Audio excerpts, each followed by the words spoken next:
ஒரு சில வார்த்தைன்னா நன்றி வணக்கம்னு உட்காந்துடணும்.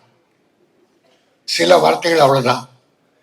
ஆனா இங்க அப்படி உட்கார முடியுமானா என்னால முடியாது. பெரும்பாலும் உட்காரதில்ல. ஆனா இது என்னுடைய சொந்த கம்பெனி. ஐசரி கணேஷ் ஒரு பல்கலைக்கழக வேந்தரா, மருத்துவக் கல்லூரியுடைய அதிபரா, இன்ஜினியரிங் காலேஜ் உடைய அதிபரா, வள்ளல் தன்மையில் சிறந்தவரா நாம தெரியும் எல்லாருக்கும். அவங்க அப்பா ஐசரி கதிர்வேலன் என்கிற ஐசரி வேலன். அவனை எனக்கு மட்டும்தான் தெரியும். ஐசரி கணேஷ் பிறந்ததுக்கு அப்புறம் தெரியும். ஐசரி கணேஷ் பிறக்கிறதுக்கு முன்னால 15-20 வருஷமா அவனை நான் நட்பாகி உறவாகி உயிரானோம். 2 பேரும் உயிர். இப்ப இவரு அப்பா என்னெல்லாம் நினைச்சாரோ அதையெல்லாம் செஞ்சுக்கிட்டு இருக்காரு. அவங்க அப்பா ஒரு நர்சரியா ஸ்கூல் ஆரம்பிக்கணும், டேய் ஸ்கூல் ஆரம்பிச்சு கொடுறா என்கிட்ட. சரி வாடா பார்க்கலாம். கணேஷ் 14 வயசு கூட வரான். அப்புறம் அந்த இடம் பார்க்கும் போதே எம்எல்ஏ சீட்டு கிடைச்சது அவங்க அப்பாவுக்கு. ஆர்கே நகர்ல எம்ஜிஆர் எம்எல்ஏ சீட்டு கொடுத்துறாரு. அப்ப எம்எல்ஏ ஆகி அறநிலைத்துறையுடைய துணை அமைச்சரா வந்து ஸ்கூலை மறந்துட்டார். ஆனா ஐசரி கணேஷ் மறக்கல. அவங்க அப்பா நர்சரி ஸ்கூல் தான் என்கிட்ட கேட்டேன். ஏன்னா நான் காமராஜ் மெட்ரிகுலேஷன் ஸ்கூல் நடத்திக்கிட்டு இருக்கேன். அப்போ அத மைண்ட்ல வச்சு இன்னைக்கு பெரிய ஆலமரம் குறைய ஒரு 12,000-15,000 பேர் ஒர்க் பண்ணி அங்க வாழறாங்க. அது மட்டும் இல்ல, உறவுகள் மட்டுமல்ல, நட்புகள்ல கூட அவர் செய்யற உதவிகள் இருக்கு பாருங்க. எம்ஜிஆரால் வளர்க்கப்பட்டவர் ஐசரி வேலன். அந்த எம்ஜிஆருடைய குணத்தை அப்படியே வச்சிருக்கவர் தான் ஐசரி கணேஷ். தெரிஞ்சு செய்யறது கொஞ்சம், தெரியாம செய்யற தன்மைகள். நான் எதுக்கு சொன்னேன்னா, அவங்க அப்பாவுடைய கனவுகளை நினைவாக்குறாருன்னு. அவங்க அப்பா ஒரு ப்ரொடியூசர், சத்யராஜ் அதுக்கு தெரியும். அப்பா பழக்கம் அவரோட. ரஜினிகாந்துடைய மாங்குடி மைனர், ரஜினி வில்லன். அதுல Isari Ganesh comedian, main comedian. Oorkavalan, அப்படி பலம். கடைசி அவர் பட தயாரிப்பாளர் ஆயிட்டார் ஐசரி வேலன். காணலுக்கு கரையது, நான் நன்றி சொல்வேன், 2 படம் ப்ரொடியூசர் அவரு. அப்ப அவர் எம்எல்ஏ இருக்கும் போதே 2 படம் எடுத்தார். ஆக அதை தொடர்ந்து அப்பா தொட்ட பணியை தொடர்ந்து இன்னைக்கு வெற்றிகரமா நடத்துறார். பல வெற்றி படங்கள் தயாரிச்சார். கோமாளிகள் பியூட்டிஃபுல் வெற்றி. எல்கேஜி நம்முடைய ஆர்ஜே பாலாஜியோட என் மகன் KR பிரபுவுக்கு டைரக்ஷன் வாய்ப்பு கொடுத்து அந்த எல்கேஜி படம் பெரிய சக்சஸ். அதே போல இப்ப ஆர்ஜே பாலாஜி, அப்புறம் சத்யராஜ் சார் போன்ற எல்லா நடிகர்கள் இருக்கும்போது இந்த படம் மிகப்பெரிய வெற்றி.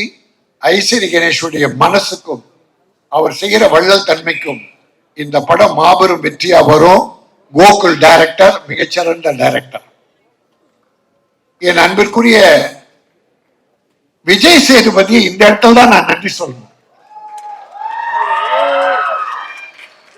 நான் சென்னை, செங்கல்பட்டு, காஞ்சிபுரம் விநியோக சங்க தலைவராக இருக்கேன். இப்ப விநியோகஸ்தர்கள் ப்ரொடியூசரை நல்லா இல்ல, ஒரு குறிப்பிட்ட சிலரை விட நிறைய ப்ரொடியூசர் நல்லா இல்ல, விநியோகஸ்தர்கள் நல்லாவே இல்லை. ஏன்னா முன்னெல்லாம் எம்ஜிஆர் படம் 2 லட்சம் 3 லட்சம் தான் NSC. North Arcot, south Arcot, Chengalpattu. MGR படமே 3 லட்சம் 4 லட்சம் என்எஸ்சி, 3 ஏரியா. ஆனா இப்ப அது 30 கோடி 40 கோடி 100 கோடின்னு போகுது.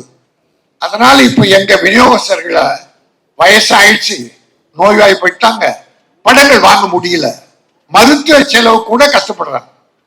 அது சொல்றத எனக்கு ஒண்ணும் வைக்கல, ரொம்ப கஷ்டப்படுறாங்க. போன முறை நான் தேர்ந்தெடுத்த உடனே ஐசரி கணேஷ் வந்தார் நான் பதவியேற்பு விழாவுக்கு. அப்ப சொன்னேன், மாப்பிள்ள ரொம்ப சிரமத்தில் இருக்கு சங்கம், ஏதாவது உதவி பண்ணா மாமா பண்ணும், இல்ல நீ ஏதாவது பண்ணல சொல்லுங்க, ஒரு 5 லட்சம் கொடுங்க. அப்பவே 5 லட்சம் சங்கத்தை கொடுத்தாரு. அதுக்கப்புறம் விஜய் சேது எல்லா நடிகர்களுக்கும் ஒரு லெட்டர் எழுதுனேன்.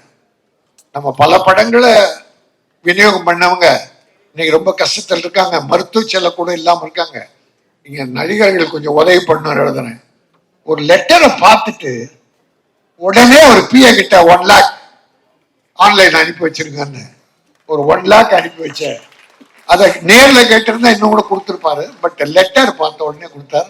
தம்பி இது சரியான நன்றி. அது ஐஸ்வரி கணேஷ் பட விழாவில் உங்களுக்கு நன்றி சொல்வதில் நான் மகிழ்ச்சி அடைகிறேன். மிகப்பெரிய வெற்றியை வேல்ஸ் இன்டர்நேஷனல், வேல்ஸ் நான் இன்னொன்னு சொல்லிட்டு நான் முடிச்சிடுறேன். நீங்க எங்க வேணா பாருங்க, பல கல்லூரிகள் பல நிறுவனங்கள் ஏதோ ஒரு புது பேர்ல, கடவுள் பேர்ல, ஜெனரலா ஏதோ ஒண்ணு இருக்கும்.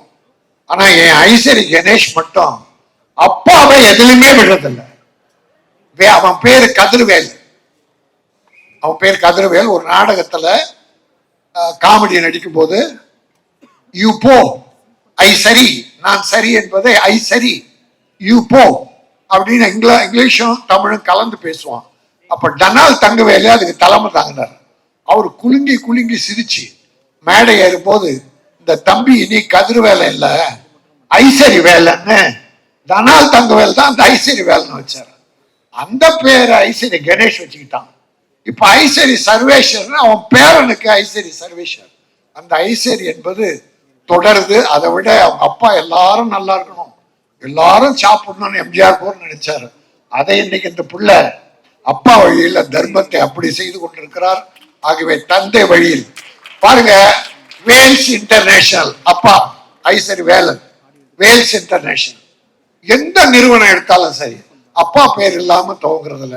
ஆகவே எல்லோருக்கும் வழிகாட்டியாக தாய் தந்தையை மறக்காதீர்கள், தாய் தந்தையை விட தெய்வங்கள் இல்லை என்பதை சொல்லி இந்த சிங்கப்பூர் சலூன் மிகப்பெரிய வெற்றியை பெற்று இது மற்றவர்களுக்கெல்லாம் ஒரு எடுத்துக்காட்டாகவும் 10,000 தொழிலாளர்களுக்கு வேலை வாய்ப்பை தரக்கூடிய ஒரு பெரிய நிறுவனமாகவும் வேல் நிறுவனம் தொடர வேண்டும் என வாழ்த்தி, என்னுடைய மாப்பிள்ளை என்னுடைய ஐஸ்வரி வேலனின் மகன் நீடூழி வாழ்க, வாழ்த்த வந்திருக்கிற நீங்களும் நீடூழி வாழ்க.